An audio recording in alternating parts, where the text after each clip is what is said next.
Good afternoon, everyone, and welcome to Topic Time with Harrison Young, the first December edition in Easton. I hope you guys all had a great Thanksgiving. I just want to say that Topic Time went to a new frontier yesterday. I actually did my first show from Australia at my Area 58 location, and it was wonderful. The woman was an author that I had. Said she flatlined, and then she got sent back to Earth to live her life out and appear on Topic Time with me. So everything happens for a reason, as I always say. And again, I have an author tonight. He's a little more local. He's from the area. He's actually from Northeastern originally. He lives in the Cape now, but he came back here to do the show tonight. And I want to thank you guys very much. And on that note, I will now introduce Mr. Robert Fitton here. Thank you. Harrison, thank you very much for having me on your show. And coming back to Easton, it's like going full circle from where I started out in my life and ended up down the Cape, and now I feel like I'm back in Easton here today. And you really are back in Easton here today. Literally, when I talk about my hometown, I'm here. Yeah, and it's a great hometown. And you can tell the fans just real quick what you said to me as after when we assembled this afternoon about my show. Well, your show is something that's unique. Oh, it's nice to hear. And it's also topical, as the title indicates. The title indicates that it is topical. So that drew it to me, but really the snapping of the fingers got things going. But between the two of them, it's a total barrage of wonder, isn't it? Right. I mean, it's cool, is what it is. They used to say that in the day. Great term. You can't argue with a simple and concise term as cool. Our cool cat. As the Fonz A would say, I guess, right. Back in the day. Yeah. All right. Well, now all right. Now now we do what I do with every guest. Now that now that the accolades are done, and the people of Easton remember you, and now they remember me because I've been doing the show here for 3 years. Mm-hmm. We'll talk about you. So tell me about, now you're an author and you've written you tend to write very imaginary books, mostly in science fiction and of that genre. But I've gone into mystery and some topical stuff too. And I didn't really start out that way. Well, let's talk about that. What did you start out when as? I was a kid, when I was a kid, I wanted to be a baseball player. That's all I thought about. Anybody that knows me from way back when would say, oh, yeah, he played Little League, he was a baseball player, and that's all I thought about. And you did it right here in Easton, right? I did it right here in Easton, and played Little League here up on the Plains. Used to be the Plains up in Easton. Okay. And now I believe there's apartments. Are you talking about like Frothingham Park? Later on, yeah. Oh, okay. And then, we all played sports back here. And high school, did you graduate OA? OA in 1969. Oh, you're a little older than me. I wouldn't have guessed that. Yeah. Wow. Yep. So it was a great place to grow up, and it was a place that a lot less restrictive than things are now. You had carte blanche to go out and have a good time as a kid, and I think that's a good thing. Well, I think Easton hasn't changed that much, in terms of the nightlife. It's pretty quiet here. Yeah. The downtown has changed. I noticed driving in. I guess it has. I mean, there are some new businesses up, very nice. But it's changed for the good. I mean, there's nice restaurants there. There's a pizza restaurant there. I don't know how long ago that was. The Train Museum. My nephew, who's now a freshman at OA as we speak, he just started. And some of the schools are now housing. They're housing? Where we went to school, like the grammar school is now housing, and I believe over by the junior high school is now housing too. Are you talking about overall where OA is? No, where the yellow building is in the center of town. Oh, I see what you mean. Right, that used to be the junior high school. Yeah, we went to junior high school. Okay, I didn't know that. I thought it was, I guess it wasn't Lothrop Street like it is now. And before me, it was high school before that, so they graduated. Oh, it was? See, I didn't know that. I thought, so OA, that used to be OA then? It used to be OA way back in the day, like the 30s. Oh, okay, interesting. Well, I'm getting a history lesson here about Easton. And I live in Brockton, right over the town line. So it's a great place to grow up, and I really didn't have the idea I was going to become an author or an audiobook. Everything happens for a reason. An audiobook narrator. Yep. Something does happen for a reason, because I remember we got introduced to a Green Eye tape recorder. You know what those were? Green Eye tape recorder. And it had reel-to-reels. Oh yeah, no, I don't know what they called it Green Eye, but yeah, of course. Right, and I became fascinated with that. Okay. And I started doing audio like crazy. Wherever I'd go with my friends, I'd have the microphone out. We'd do parodies on my friends. And all sorts of things right through high school. And now, as I got older, it got transmitted into audio books. And it really does come from that genesis of, learning all that here and having a good time with everybody with a tape recorder. Oh, that's awesome. Okay. Well, so you're talking about you actually used to create scripts of sci-fi parodies and mysteries when you were a Not kid? really sci-fi, but more like more like individual reality people stuff. here in town. Yeah. Who, Well, you do like were interviews still my and stuff? friends afterwards, believe it or not. But Of course they would be. I know you busted their butts, but they still your friends. I know. Right. That's what friends are for. right. But you say things happen for a reason. Back then, you're not saying to yourself, "Oh, you're going to do audio on books." Are you kidding me? You know, but that's the way it worked out. I started that from proofing my books. Okay. And I would, just read it out loud to see if it's correct. Then I started exaggerating the characters. And before I knew it, I was narrating a book. And I said, Wow. well, wait a minute. I bet I can narrate these books. And because who else knows better than me what I meant and what I meant to say? So basically, you're saving the reader some work.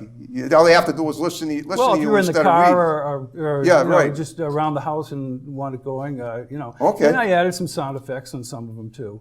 Wow, But- I didn't know you did that. I thought everything was just regular books. But it was Okay. fun. It's Yeah, fun yeah. to do that. You get into these characters and the voices just come Yep. as you're narrating. You say, well, what am I going to use for that guy for a voice? And when you start reading it, all of a sudden you know what the character, what their emotions are, and the voice sort of comes. Okay.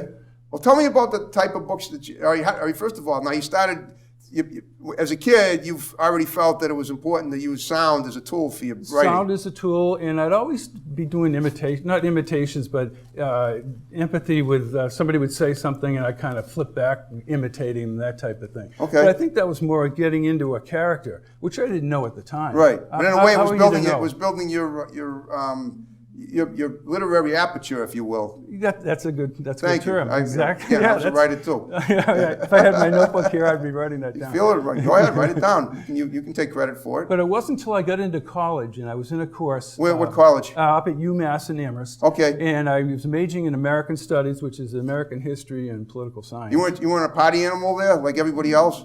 No, I got that out of my way. I took some time off from school because of that. Oh, okay.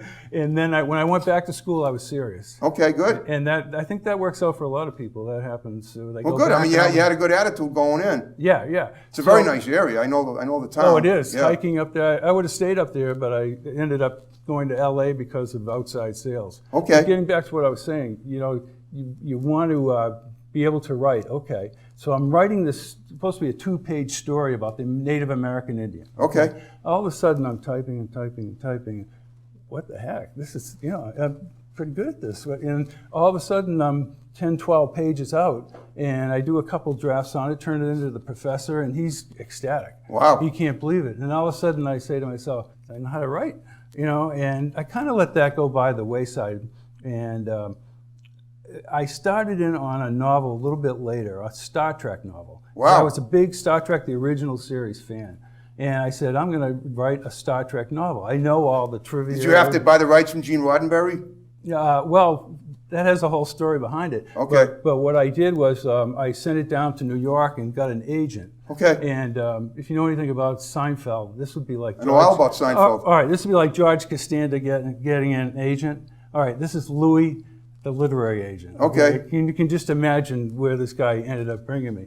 But he originally put the stuff out to Bantam Books, to all the publishers down there. It didn't sell. We had a little bit of a problem with the parameters. Okay. And over the course of time, I think Louis just didn't do his job. So that's when I went into trying to do other stuff. Okay. And I ended up selling books out of Palm Pilots at the turn of the century here. Okay, books that you wrote. Books that I wrote, we put them in, I had a firm out on the West Coast, and you put them into Palm Pilots, and people would be buying them, and they'd read them before the Kindle. I should know this, but what exactly are Palm Pilots? Are those things that you can just hold in your Palm palms? Pilots were like a BlackBerry, Oh, computers. Yeah, On yeah. computer, online Yeah. books. Yeah. Got it. Wow. Well, we're only 20 years out, but you're right. Things change so fast. Yep. It's incredible. So then I went into the publishing on demand type of thing. Okay. And when Amazon decided that they were going to go with paperback books and Kindles, I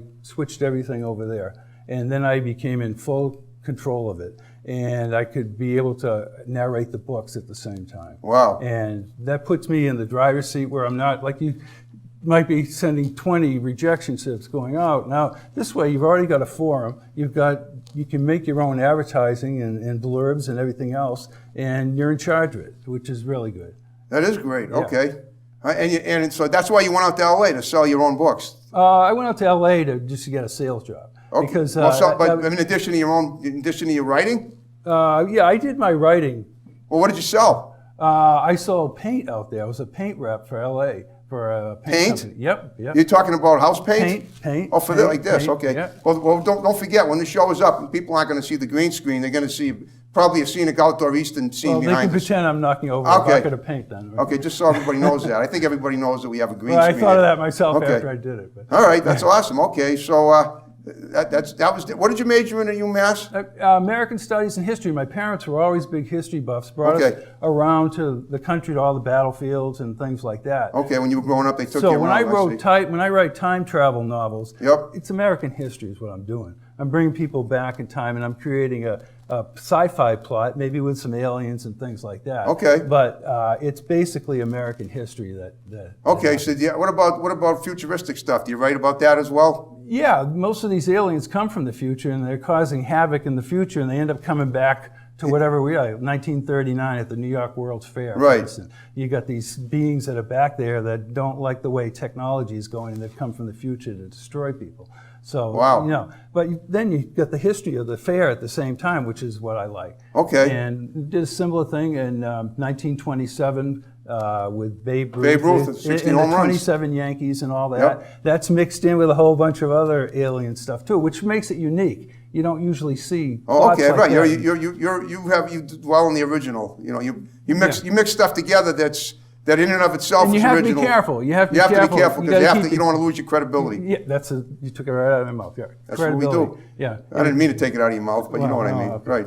So I started out with the time travel books and some sci-fi, but then I went down to the Cape Cod Writers Conference. Okay, it must have been awesome. And I went there maybe 5 or 6 times. And I got to meet with Orson Scott Card, who was probably the leading sci-fi guy in the country. Wow. And when he said to me, "You obviously know how to write," okay, I went ballistic. I said, I guess this is doing what I wanted to do, That's right. And I also had a course with a mystery writer down there, Sally Gunning, and then the head writer for Murder, She Wrote, Tom Sawyer. And he not Angela Lansbury. Well, Angela wasn't available that day. Okay, but he would slice and dice your work. That's what you want him to do. That's exactly right. Yeah, I know. I've done writers' workshops too. In 1990, at first I took Mike Hurley's course in 1989. As I told you, we published my book of short stories 10 years later. Yep. And that was an easy course because we had people from the area, and we had fun with it. The critique wasn't too tough. And if you take a course like that, you meet a lot of people that are very creative. Right. People have no idea how creative they can be. You don't want people to be singing your praises so much that you I know that. mistakes you're making. And I think people gave good me. critiques if they felt that somebody was, should have made it differently. Then they would tell them, and it's not. And nobody took it personally. That's correct. That's beneficial. Yeah, because I think with some of my early work, which is free on the site, is that I did not have that critical analysis. And for me to work on that stuff now would take years to try and fix all that. So I just put it on audio, put it on the site, and it's free for all my early stuff, including that first story from UMass that I wrote. What about the Indians? About the Native Americans. Oh yeah, the Indians. That's on there. We should be calling them Native Americans. Well, actually, most Indians want to be called Indians. They do? Yes, from polls except in the Washington area. Except around the Beltway there. Right. Okay. Yeah. Interesting. So so that's on there too, and then I got into some just human interest type of books and espionage books and things like that. There's a ton of stuff up there, and I took an early retirement actually to get all this together because I had so much. Okay. I was constantly writing. The work day would end with sales, and I'd pull over the side of the road, and before laptops, I'd be writing. Wow. And then with laptops, I'd start that way. You never got pulled over because you were pulled over by the side of the road? Was it safe? You weren't like on the highway, were you? I made sure I was okay. Okay, in rest stops, hopefully. Right. Because you could, you could. Right, I know that sounds a little, yeah. I mean, if that's when that's with the writing bug hit you, that's when you had to take advantage of it. Yeah, I'd be in a safe area, yeah. Okay. Or early in the morning, late at night, that type of thing. Whenever you could write. I think you do get that writing bug. I know you do. I've had it many times. Yeah, where you really, you see you're accomplishing something and you want to I keep just doing it. posted on Facebook that I have like a photographic memory for dates. So 52 years ago, on November 28th, 1969, the year you graduated, I was 10. So you must be like 70 now. Yeah, I saw you. I said, Yeah. Well, I wrote in 1969 on Friday, November 28th. There used to be a shoe store in Brockton downtown called The News, and I went in there. And Brockton used to be Shoe City, if you know Brockton. Absolutely. You know that Yeah. story. Okay. Yeah. So I went in there, and they were looking for an essay in about 15, 20 words or less, whatever it was, why Ked sneakers are the best. I wrote it, and I won a camera. It was Did a you piece really? of crap, Yeah. but the fact that at 10 years old, I was able to win a prize for my writing. When you get that affirmation, it really, really Oh, helps. it felt great. I mean, I ended up trashing the camera about 2 days later, but just because it wasn't working. But just the fact that But I those are won pivotal. something. Those are pivotal points. They are. When that professor wrote the thing and told me all that, that's Yep. a pivotal point. It is. That I wouldn't have written that Star Trek without that. And if I didn't write the Star Trek, the other stuff wouldn't have come. I wouldn't have had the agent and stuff like that. So, Okay, but now do you have an agent currently? no, I'm in charge of this whole thing at Okay. Amazon. So it's at Amazon and Audible, and some of it spills over into Barnes and Nobles also. So Cool. you can just click on it, and it's pretty self-explanatory on the web too. You Right. know exactly Just, what you're what is it, getting. Rob Fitton? It'd be Robert P. Fitton, and Okay. it'd be fittonbooks.com. Cool, Or okay. fittonbooks.org, either one. So basically that's your life right now, is just writing. My life has been collating everything together Yep. and polishing it up for the last 8 or 9 years. Okay. I had so much. I know, because 98% of writing is editing anyway. Oh, yeah. I mean, yeah, you go over it and say, how did I miss that? And when you read something back, you'd be surprised. No, I know. Yeah. And sometimes what you do, your best thing you can do is leave it for about 5 weeks and then read it again. Yeah, Because it's absolutely. almost like, because then you're not going to be, because then you're like doing a fresh start with it. It's like you're looking at it it's from a different standpoint. One of the writers at that course actually said exactly what you're saying. Yep. Yeah, Sally Gunning. She said, you just let this sit, don't worry about it, and then come back to it. Exactly. No, I know. I think that's what Ray Bradbury did too. You know, he was one of the greatest.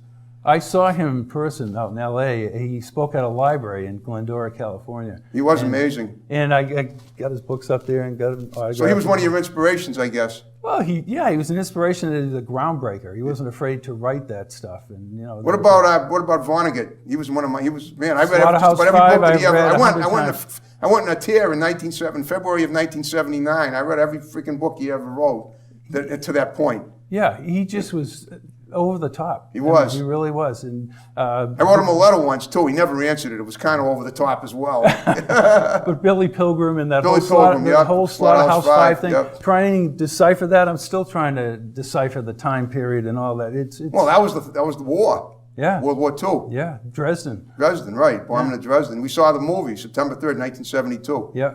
That's the day I told you I had a photographic memory. Oh, that's good. Yeah, for my autism. That's what makes what I do so special, because I have autism. Cool. Yeah. All right. Well, over the years, how many books would you say you've written and all? I saw the picture on your Facebook page. It looks like you had about 200 of them. No, it's not that many. No, I know, but I'd I'm say exaggerating, but go ahead.